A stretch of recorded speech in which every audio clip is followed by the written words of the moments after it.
คนจีนบ่นี่คนจีนเขามาแจกขนมเด็กน้อยเนาะเด็กน้อยวัดมักขนาดเนาะคือว่าแหละได้ขนมบักอะไรเพิ่นน่ะ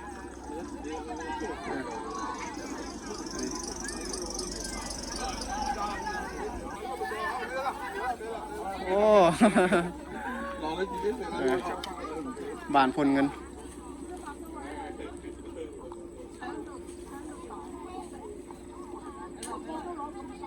แต่ว่าเด็กน้อยมงอยู่แถวนี้บ่ย่านเนาะแต่ว่าอยู่เขตนอกไหมมาแบบนี้นี่แลนนี้เลยแหละอ๋อเจ้าขับรถอันนี้วะรถนำเที่ยวนี่ขับรถบริษัทเนาะอันนี้ทุกท่านเนาะ นักท่องเที่ยวคนจีนเขามาแจกขนมใหม่เด็กน้อยอยู่ที่ทางไป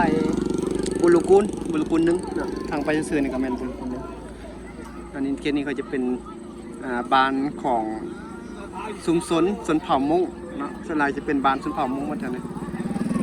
อยู่ทางนี้ก็จะแม่นพาเงินได้นี่นะนี่เป็นพาเงินอยู่เด็กน้อยครับคึกคักขนาดเนาะ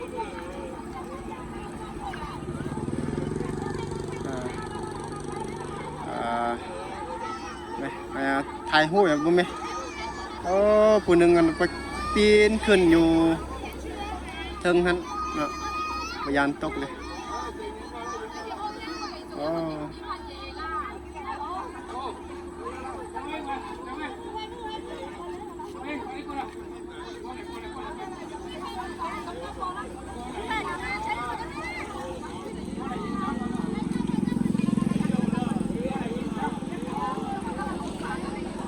ถ่า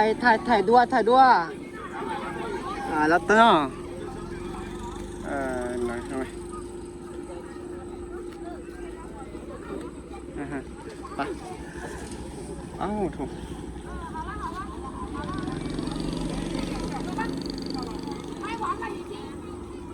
นักท่องเที่ยว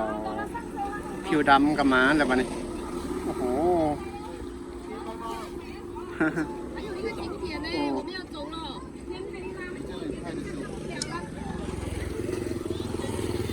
ปะเดี๋ยวจะพาทุกท่านไปชมบรรยากาศไปทางหน้านี่เนาะคือว่าไปทางบุรุกูลชมจะเป็นวิถีชีวิตชาวบ้านเนาะชาวบ้านชนเผ่าต่างๆเนาะชนเผ่าลาวชนเผ่ามงต่างๆเนาะไปฟังนี่ไปเดี๋ยววันเขาพญายออกให้ซื้อเนาะ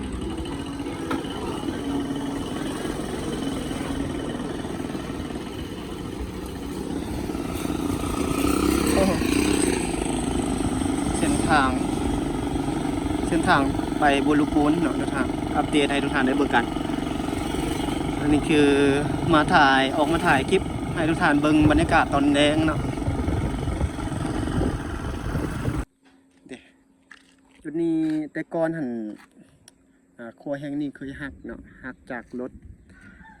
ที่ว่าบรรทุกทรายแล้วก็ข้ามจุดนี้เนาะจะเป็นครัวเก้าครัวเล็กแบบนี้แหละจะเป็นครัวเก้าเคยหักแล้วเขามาซ่อมแปลงขึ้นไหมเนาะเดี๋ยวนี้ก็คือว่าเอาเล็กเนาะมาตันไว้บ่ให้ลงสูงเกินตามเล็กที่ว่าเขาตันไว้ฮะเนาะอันนี้คือบรรยากาศยามแล้งเนาะเขตนี้พาทุกท่านมาเที่ยวชมกันเนาะมากับหมู่2 คนเนาะพามาเบิ้งฝากนี้กันทุกท่านเนาะโทรเบิ้งไหม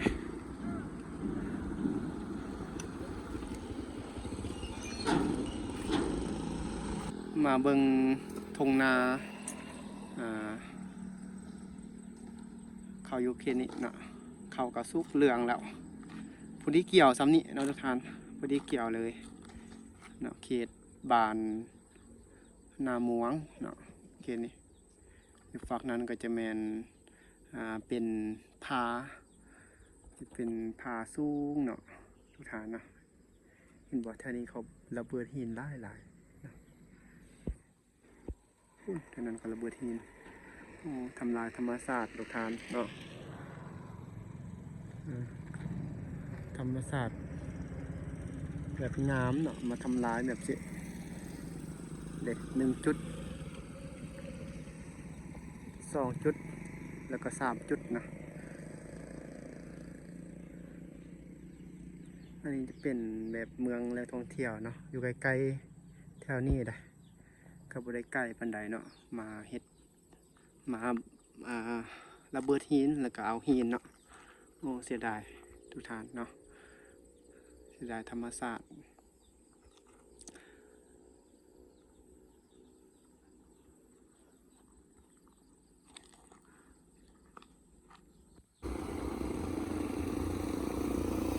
อันนี้จะแมนบานนาม่วงมาเราถ่ายบานนาม่วงขี่รถมาถ่ายคลิปนี้นะบรรยากาศยามเย็นหรือว่ายามแล้งโอ้น่าจะมีงานหน่อยแค่นี้นั่นเป็นมีเต็นท์นั่นเนาะน่าจะมีงานอยู่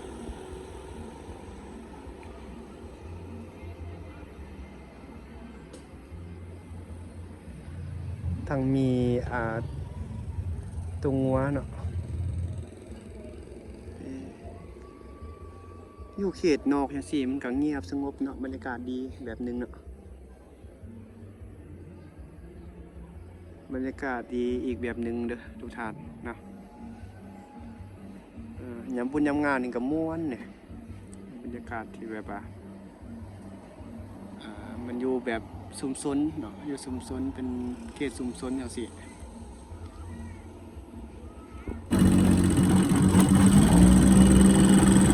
นักท่องเที่ยว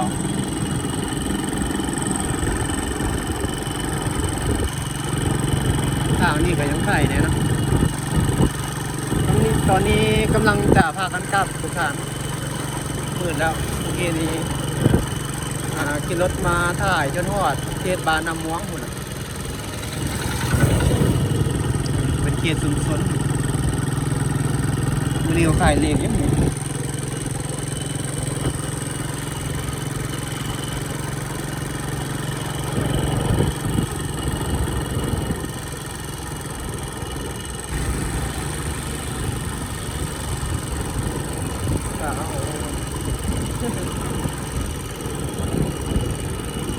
3 โมงเลยเนาะ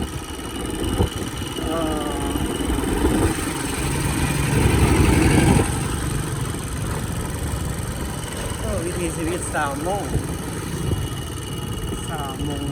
บาทป่าเลยจากเรียกจากงานกับขี่รถไถนาเนาะ